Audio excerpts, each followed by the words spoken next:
Menjadi seorang pemimpin bukanlah satu tugas yang mudah kerana ia memerlukan kualiti dan juga ciri-ciri tertentu untuk membolehkannya menjadi seorang pemimpin yang baik.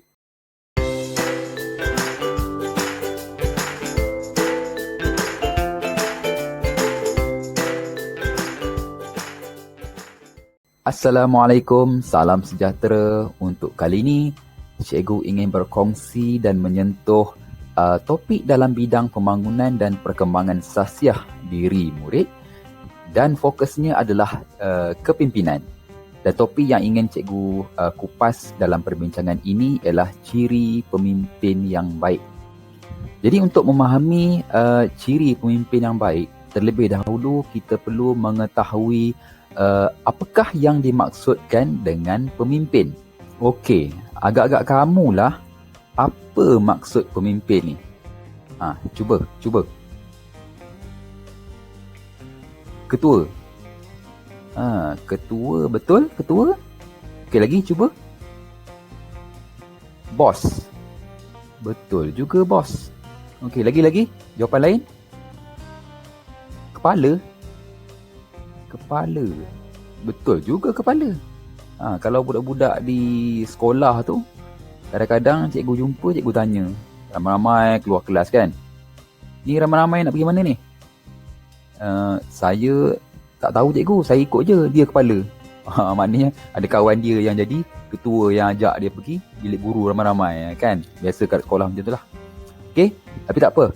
Kita tengok apakah maksud pemimpin yang sebenar mengikut sumber yang cikgu ambil daripada Kamus Dewan edisi keempat. Simple saja maksudnya. Pemimpin ialah orang yang memimpin. Itu maksud pemimpin. Tapi walaupun dia hanya 3 perkataan, orang yang memimpin, tapi sebenarnya huraian dia cukup luas. Maksudnya semua orang akan menjadi pemimpin. Sebab kita memang akan sentiasa memimpin orang lain. Jadi kalau di sekolah, cikgu pimpin murid. Di rumah, ayah pimpin keluarga. Kakak pimpin adik. Abang pun akan pimpin adik-adik. Kan? Jadi, semua orang adalah pemimpin. Berdasarkan maksud ini. Dalam perbincangan ini, cikgu tidaklah menyentuh tentang kepimpinan di tempat-tempat lain.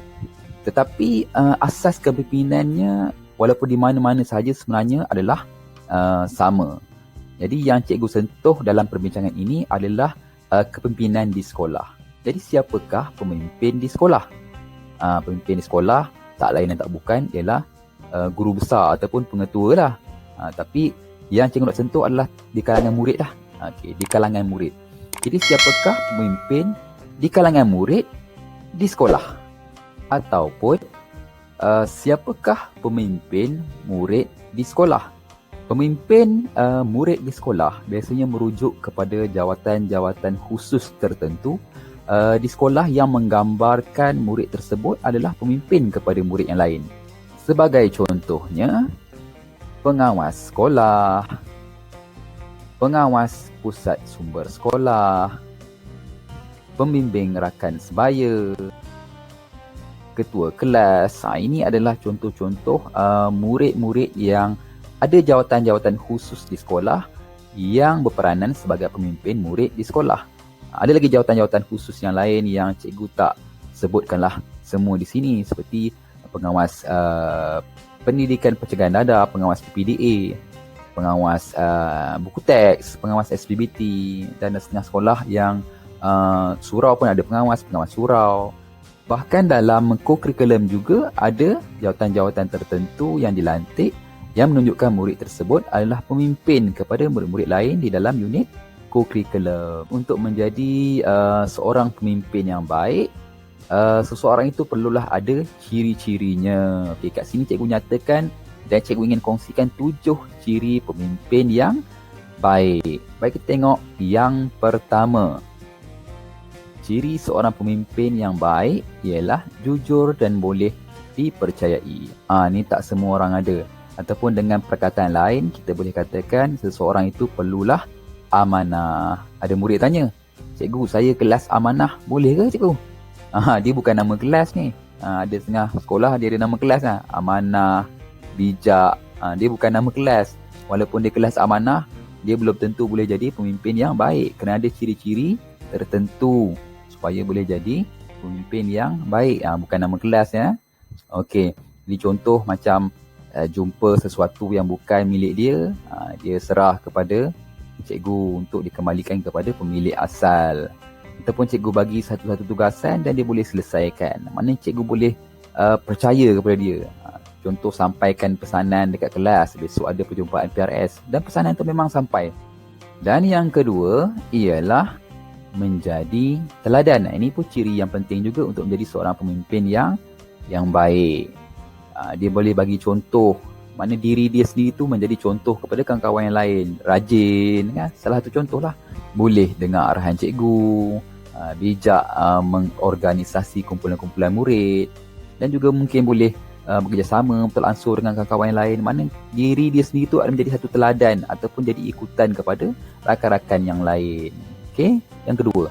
Ciri yang ketiga untuk menjadi seorang pemimpin yang baik ialah mampu berkomunikasi dengan efektif. Ini pun ciri yang penting juga untuk menjadi seorang pemimpin yang baik. Kita nak bentuk satu pasukan, kan? Jadi bagi murid yang boleh berkomunikasi dengan efektif adalah satu kelebihan, kan?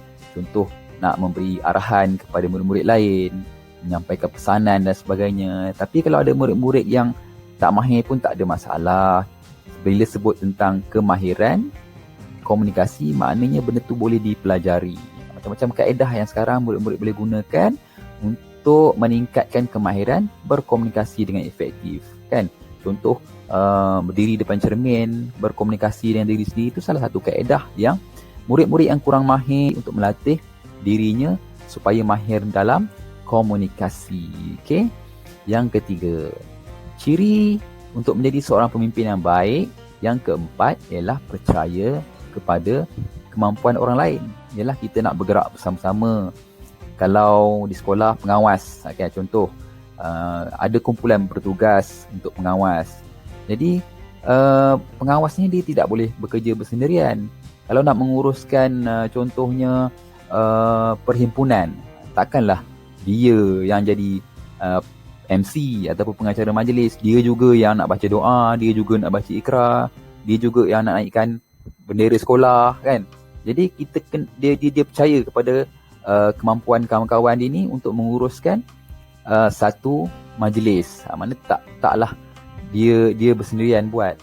Jadi kita tak mampu untuk bekerja secara bersendirian. Jadi itulah pentingnya untuk menjadi seorang pemimpin yang baik, kita perlu percaya kepada kemampuan orang lain. Okey? Yang keempat. Seterusnya kita lihat yang kelima. Okey, ini sedia memberi dan meminta maaf. Ini tak ramai orang boleh buat. Kita manusia. Jadi bila kita manusia, kita tak lari daripada kesilapan walaupun kita seorang pemimpin.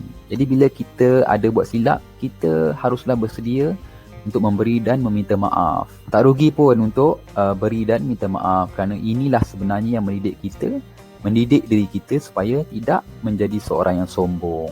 Okey? Yang kelima.